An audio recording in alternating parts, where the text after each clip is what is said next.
Right, I am back from vacation and let's review some polls. Yeah, let's take a break from all the colonies content, even though colony is awesome. But yeah, let's review some polls and let's start with this one. It's kind of a weird one. It's not something about Mars, it's more about the channel. But the question is, would you like to see content that is related to other board games? And 62% of you said no. Which I guess it makes sense. You make like 100 videos of a single board game. Your core audience is probably just gonna be people who really like that board game. But yeah, the reason I made this poll is I tried a new board game that week called SETI, which borrows a bit from Mars. I would say it's somewhat similar, and I thought about doing like a review with what I liked and what I didn't like. But well, I mean, the voting came in, and I decided not to. Even though 38% wants some form of other content, which is not nothing. So I might do that eventually. Weirdly, the popular one was the both surface stuff and deep dives. For deep dives, I would probably only do board games that I know really well. That would be like Star Realms or Game of Thrones board game. For surface stuff, it would be more like things like, reviewing a board game I just played, like SETI.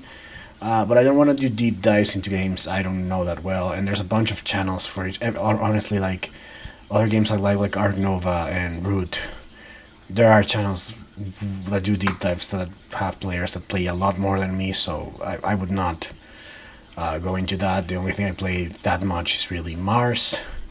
But I do know some games really well, like Star Realms and Game of Thrones. So, yeah. Moving on.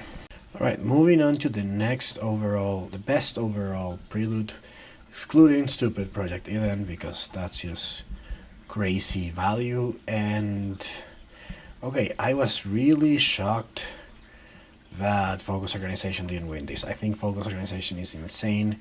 It essentially can grant you 2 income with the Titanium for Cash trade, which is half of Allied Bank, and it's giving you a card every turn, plus the same 3 resources as Allied Bank and a card. But the card draw is just nuts. Card draw is just insane value.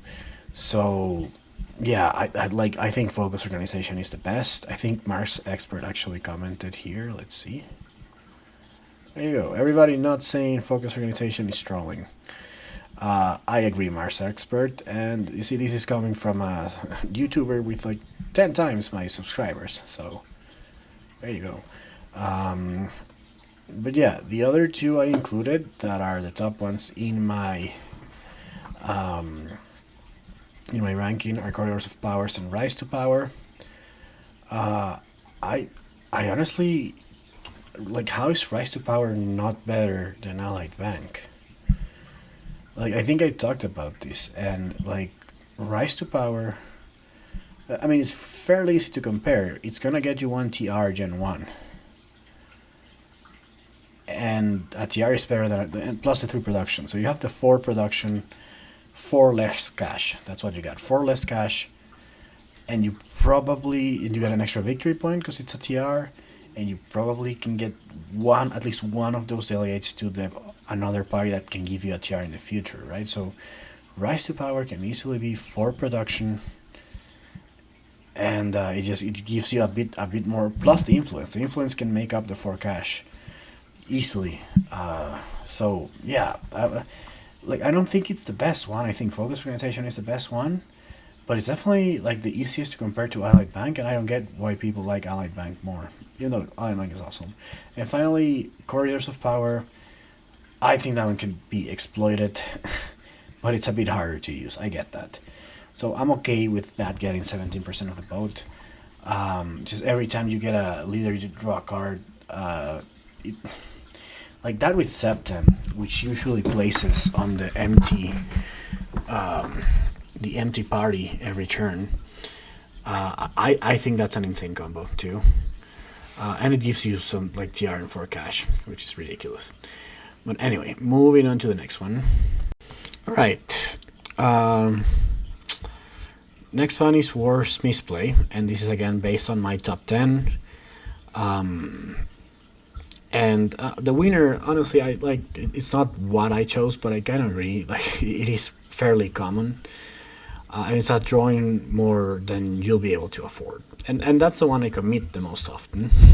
It's not the worst one, I would say, but it's definitely the one you're more likely to commit because it's the hardest to avoid, right? Like you can avoid the Olympus Mon City fairly easily, just don't do it. Same with Gen 1 Solera All In.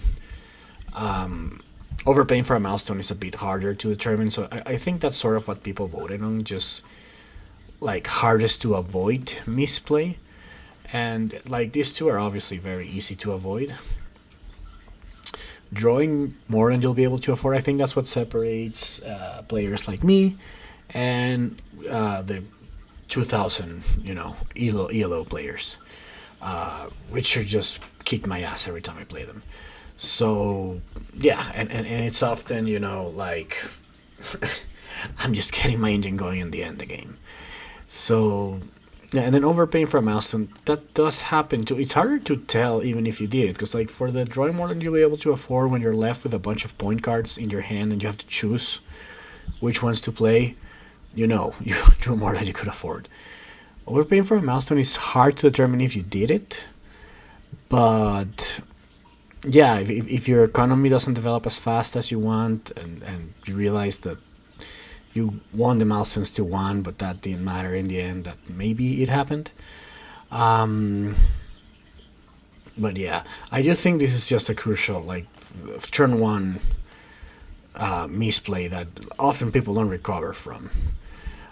It's so easy to just block the two spots next to that city, and I mean they get three cards, but they pay too much for them, and they get nothing out of it. So it's a one I really like to punish, and it really tells me how good the player is as soon as I see it, right? But yeah. Anyway, moving on. All right, best of the new hit plant cards, and the winner is Homeostasis Bureau, and I have to agree hard on that one.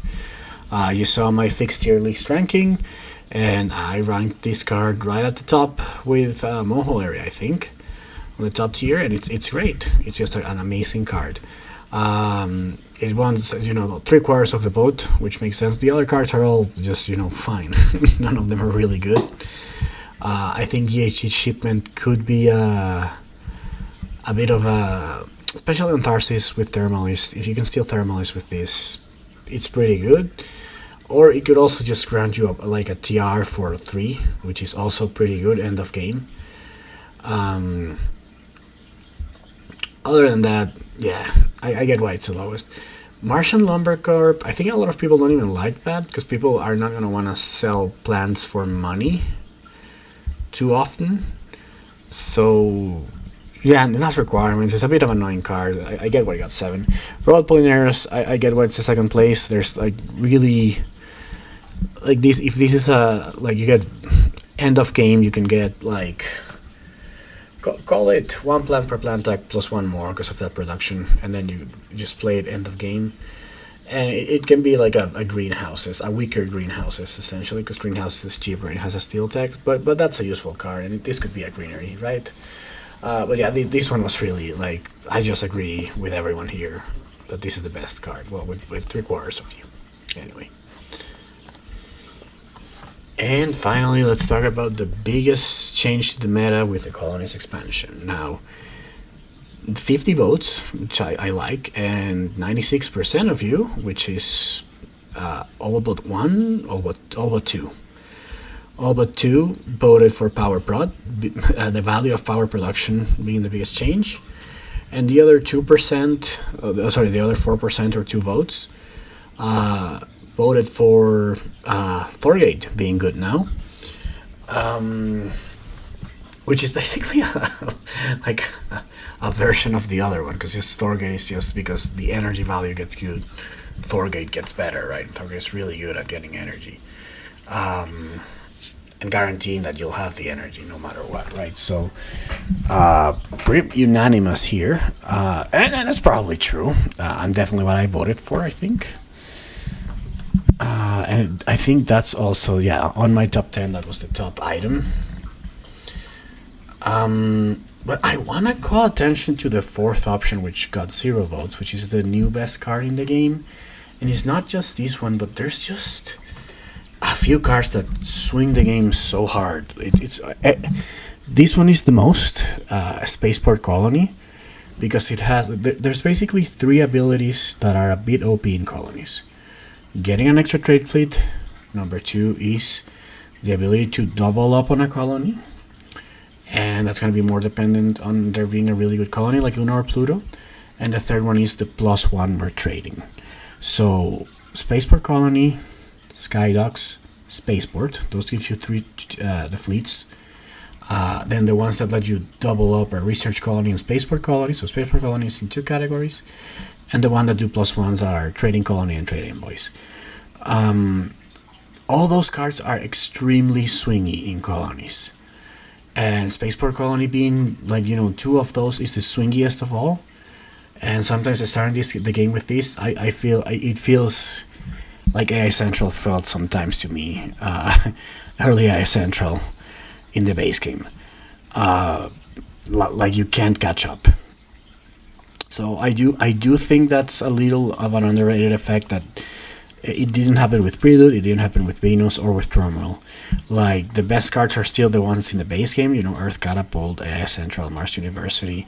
There's some awesome cards in Venus, some very fun cards in Turmoil, but the other GOAT cards are in colonies, and the games are extremely swingy. I've been playing a lot of games, and it snowballs. When you start getting the good cards, it just snowballs. And like one of the people that watches the channel told me to play, and he, we've played 3 games, and there's been maybe one that was less than 20 points. He's won 3, I've won 1, and he's kicked my ass in 3, and I kicked his ass in 1, right? So it's but they're all very wide victories.